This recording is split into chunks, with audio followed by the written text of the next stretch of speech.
नमस्कार. मी doctor Sunil Khot, kidney specialist, dialysis and transplant physician. आज आपण पायावरती येणारी किंवा शरीरावरती येणारी सूज आणि त्याचं असलेलं किडनीशी रिलेशन, त्याच्यानंतर ते कशा पद्धतीचं त्याचं इव्हॅल्युएशन करायचं आणि त्याच्यासाठी आपण ट्रीटमेंटमध्ये काय-काय करू शकतो, याच्यावरती आपण थोडंसं जाणून घेणार आहोत.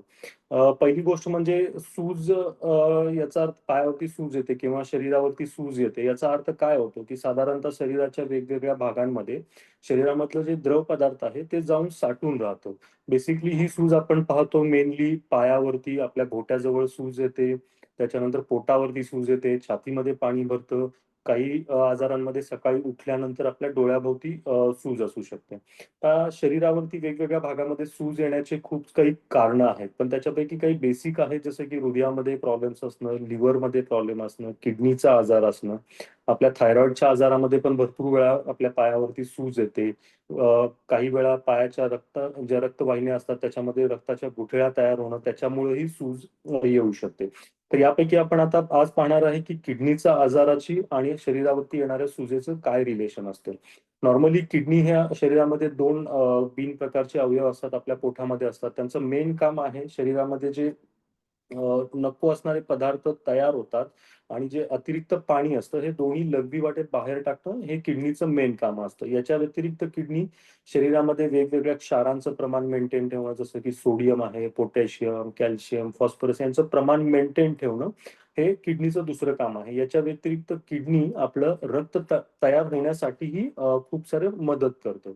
जर आपली किडनी व्यवस्थित काम करत नसेल, तर त्याच्यामुळे किडनीवरती सूज असेल, तर त्याच्यामुळे होऊ शकतं, की शरीराच्या जे अतिरिक्त पाणी आहे, ते किडनी वाटेत बाहेर टाकलं जात नाही. मग ते पाणी आपल्या शरीराच्या वेगवेगळ्या भागांमध्ये जमा होण्यास चालू होतं. साधारणतः किडनीच्या आजारामध्ये पहिल्यांदा ही सूज आपण डोळ्याच्या भोवती पाहतो. त्याच्यानंतर हळू सूज पायांवरती दिसते आणि मग पोटावरती, छातीमध्ये खूपच जास्त प्रमाणात सूज झाली, तर पोटामध्ये पाणी जमणं, छातीमध्ये पाणी जमणं हेही चालू होतं. पण प्रत्येक वेळी असं नाहीच, की आपल्याला प्रत्येक वेळी सूज पायावरतीच दिसेल किंवा डोळ्याभोवतीच दिसेल. सूज कुठेही, कधीही येऊ शकते. आता किडनीच्या आजारामध्ये दुसरं एक असतं, की काही किडनीचे प्रॉपर जे विशिष्ट प्रकारचे आजार आहेत, त्याच्यामध्ये काय होतं, की किडनीमधून प्रोटीन्स जे आहेत, म्हणजे प्रथिनं जी शरीरासाठी आवश्यक असतात, ती बाहेर टाकली जातात. प्रथिनाचं काम काय असतं, की जे आपल्या रक्तामध्ये आहेत, रक्तामध्ये द्रव पदार्थ जो आहे, तो रक्तामध्येच ठेवणं हे त्या प्रथिनाचं किंवा प्रोटीन्सचं काम असतं. जर प्रोटीन्स किडनीमधून बाहेर टाकले गेले, तर रक्तामधील प्रोटीनचं प्रमाण कमी झाल्यामुळं जो रक्तातील द्रव पदार्थ आहेत बाकीचे, ते शरीराच्या वेगवेगळ्या भागांमध्ये साठण्यास चालू होतात.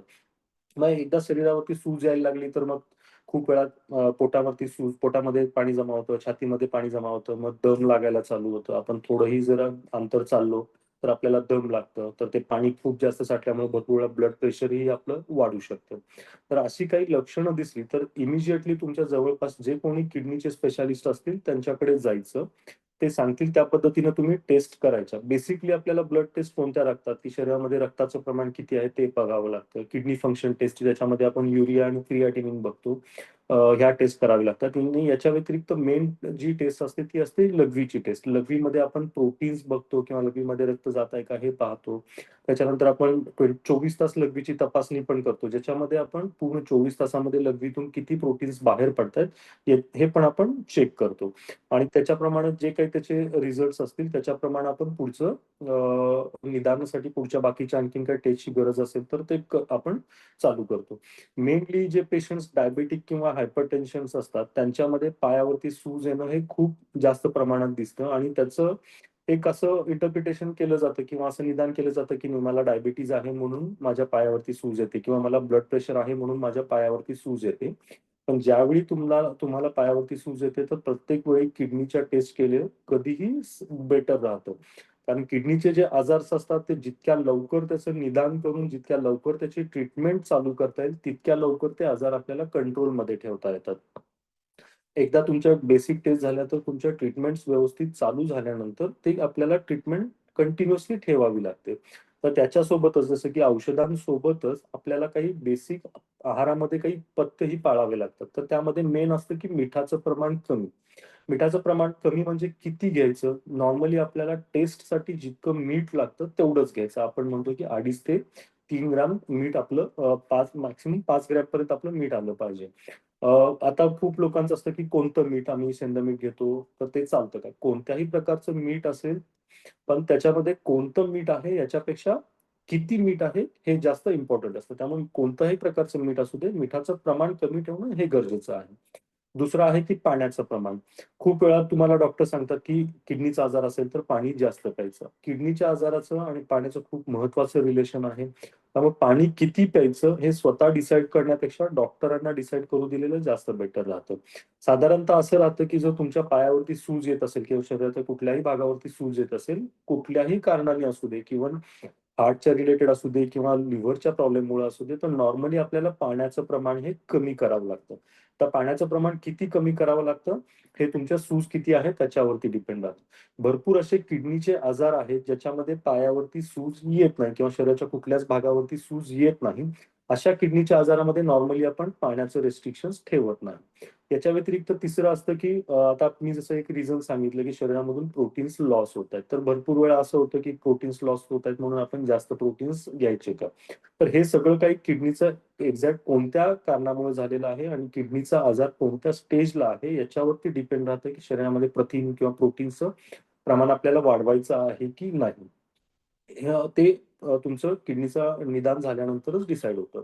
याच्या व्यतिरिक्त तुम्ही एक्सरसाइज आहे जसं की तुम्ही डेली हाल्फ एन हॉवर किंवा अर्धा तास 45 मिनिट्स थोडंसं फास्ट चालणं, हे नॉर्मल एक्सरसाइज इतकं जरी केलं तरी ते तुमच्या म्हणजे आरोग्यासाठी सफिशियंट असतं.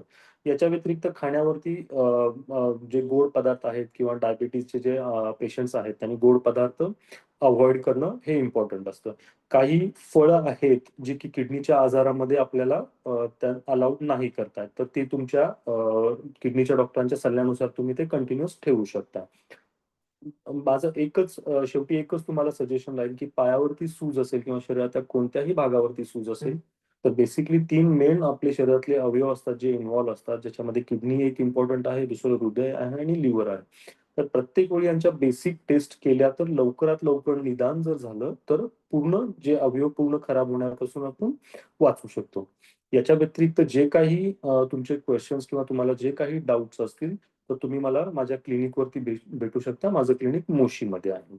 धन्यवाद.